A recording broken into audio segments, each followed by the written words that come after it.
Hello and welcome to today's video. This time we'll be taking a look at the next two releases in the Corgi Model Club.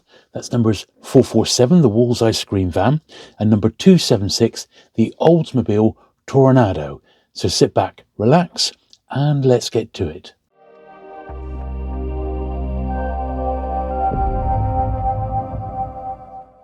Okay then, so I think we'll start off with the ice cream van, and this is certainly one I've been looking forward to. I really like the ice cream van designs, and it's one of the ones I'd sort of like to collect as originals, in all honesty. So let's have a classic Wolves colouring on the van there.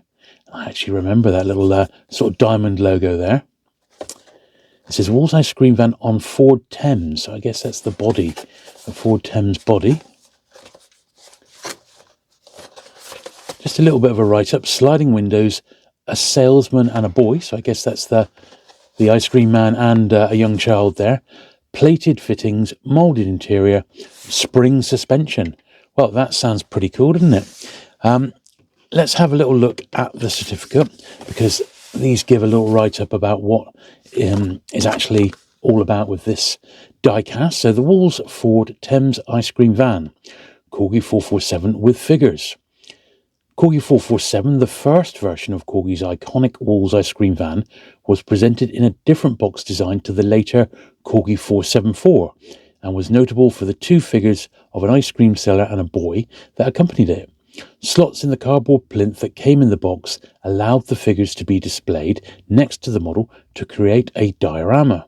The figures were deleted from the later model for production cost reasons. The question always asked about this model, and indeed Corgi 474, is why the steering wheel is on the left. This replicated the actual ice cream van, the left-hand drive position allowing the vehicle to be parked to the near side, right, so that children could queue safely on the pavement for their Wolves ice creams and ice lollies not in the road.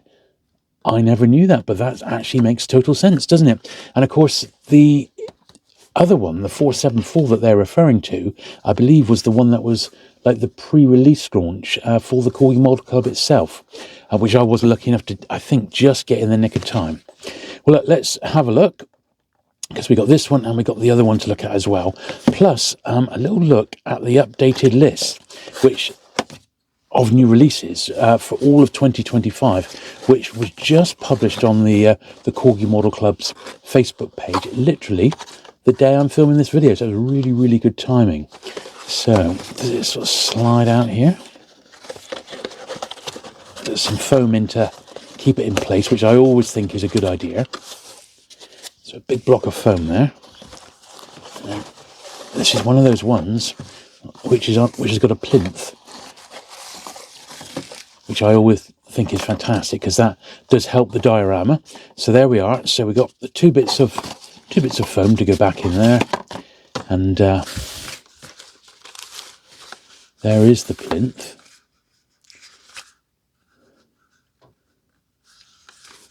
So the car is obviously going to go on there, the ice cream van, and the plinth looks like it's got these little things there to hold the characters in place.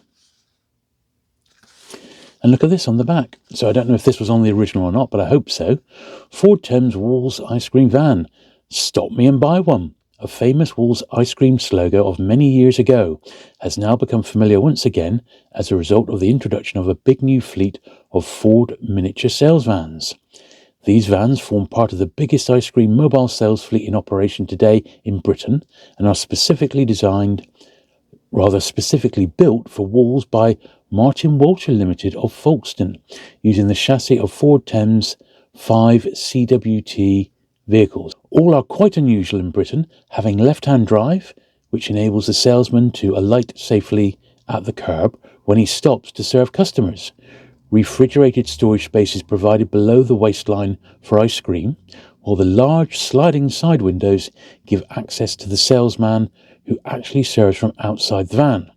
Facilities are provided within the vehicle for the salesman to wash his hands. Well, that's good, isn't it? The very striking Wolves ice cream livery of blue and yellow, with a striped roof in the style of an awning, makes the vehicle one of the most distinctive and attractive on the road. The salesman also wears a smartly cut uniform of new design. The Corgi model faithfully reproduces the gay character of the full-size Walls ice cream van and is fitted with sliding side windows, spring suspension, and detailed moulded interior. Bringing the scene to life, there is a miniature uniformed salesman and one of his young customers buying an ice cream. Wow. How cool is that? Right, there they are. So let's get them out of their little packet here. So there he is, holding an ice cream by the look of it. I mean, as an absolute youngster, I do remember someone in my hometown going around with like a mobile ice cream cart, and he used to go around dressed in white. And there's a young boy. Can I have my ice cream? All right. Now the actual van itself is wrapped up in paper. And there we are. That is actually really, really nice, isn't it? On first impression. Got the sliding window there. Now, did these play a tune like the ones do nowadays and have done since I was a kid? I know the later model had like a little wind-up thing which played a tune. They haven't mentioned it in any of the paperwork, so I'm assuming... I know this model never did, but I'm just wondering if the originals did. I think they probably would have, wouldn't they? Yeah, nice spring suspension. And, well, let's put it on the old diorama then. So, according to the picture then, that should just go like that, parked up on the road. The ice cream man would be outside, not inside, but his refrigerator would be inside the actual ice cream van, and then the boy would be coming up to pay for his ice cream on the hopscotch sort of base there. I think that is really, really nice. That is a gorgeous, gorgeous model, and yeah, I like all the ice cream vans. I've got the two Corgi ones, and I've got a little Matchbox one as well, which is superb. But that is a real highlight. That one, that is gorgeous, very, very nice. Right, let's look at the next one. Okay, so 276. This is obviously in a window box here.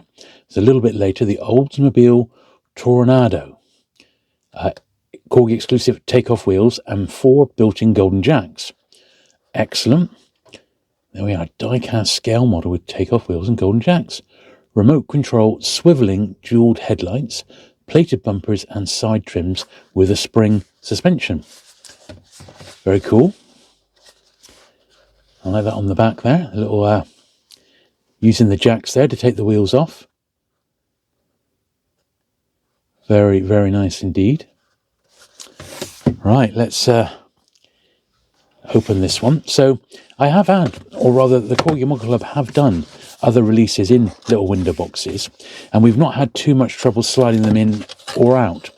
I'm sort of relieved to see that this has got a nice displayable window box, because my cabinet is extremely full now, and I'm going to have to go back, sadly, and box a few more of them up that I've actually taken out, because I just run out of space in the cabinet. And we'll have a look at what's ahead at the end of this video, but there's a few like real nice ones that I'm going to want to have out on display. So this one, I notice this sort of would pull out like that. So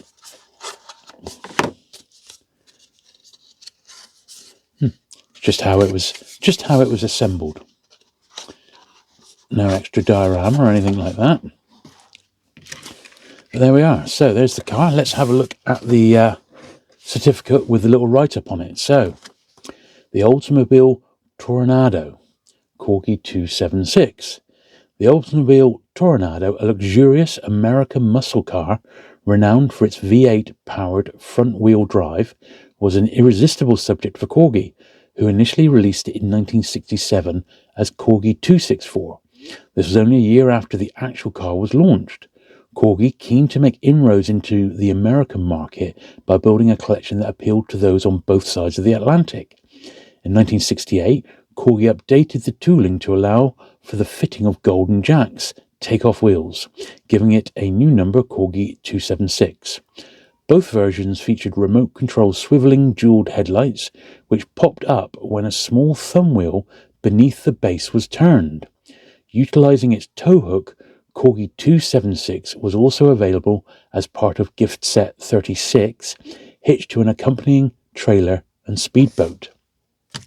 Right, so immediately I want to test out these headlights here. So it did say that there was a small thing. Did they say it was on the base? Well, we can see the golden jacks. There's the trailer.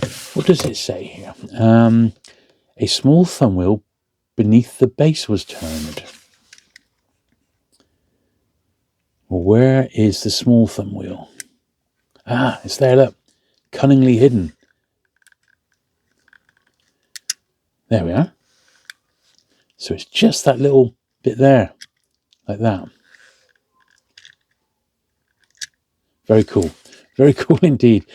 It's a solid sort of construction. The doors don't open. Now, what's this on the top? This looks like a bit of plastic. Yeah, maybe just stop it scratching, possibly in the box. Now, let's try the golden jacks. So these should pop up like so, and we can take the wheels off. So just like in the picture, you could have the car sort of up like that, and then you could take the wheels on and off, which is very cool. It may not seem like much of a feature, but back in the day, this would have been really super cool. There we are. Hold it in place and then take it down. There we are. Very nice. I mean, I like it. I'm not a massive fan of this sort of car. It's not the sort of thing that has any nostalgia for me. Obviously, this was an American car, not a British one, so I don't remember ever seeing any of these on the road. But at the same time, it is what it is. Like they say, they were trying to break into the American market, and evidently they needed as many of these sorts of cars as possible. But yeah, very, very cool. Right, I think next thing we'll do, we'll have a look at the list of all the future Corgi Model Clubs that have been announced for 2025. Okay, so I'm looking through the list now, and that's what you can see on screen. So you can see we've just done the Wolves Ice Cream Van and the Oldsmobile Toronado. And those were numbers 41 and 42 in the series. So next I've got the Batmobile, but this is the matte black version, which was only available to members. So that's my next one. Then number 44 is the Mini Cooper, the Sun RAC Rally version. 45 is a Chevrolet police car. 46, Oldsmobile Super 88. And that's slated for January, so I'm assuming that that is now out. And then the February 2025 one is the Bentley Continental Black and Silver. So as it stands right now, I'm 5 behind if I was to get fully up to date. So I may play a little bit of catch up, just so I can have one of my all-time favourites that I'm really looking forward to in March, which it says is the Yellow Submarine, the red hatch version of that one, which is, well, I just cannot wait for that. Number 49 in April, we've got the Citroen Safari ID19. In May, Chitty Chitty Bang Bang. June, the Land Rover 109 WB, yellow with black roof. July, we've got the VW European police car in Dutch livery. August, the Batboat and trailer, amazing. September, we've got the Mini Cooper Magnifique. October, the Bermuda Taxi. November, a James Bond Aston Martin DB5, the silver version. December, the Chevrolet Impala in beige. And then in January 2026, how do you even pronounce that one? Ecurie Ecos Racing Car Transporter. Wow, okay. And obviously it does say release dates are subject to change, so sometimes the dates on these can slip. But if you have a look, you've got the Yellow Submarine, you've got Chitty Chitty Bang Bang, you've got the Batboat, and you've got the James Bond Aston Martin.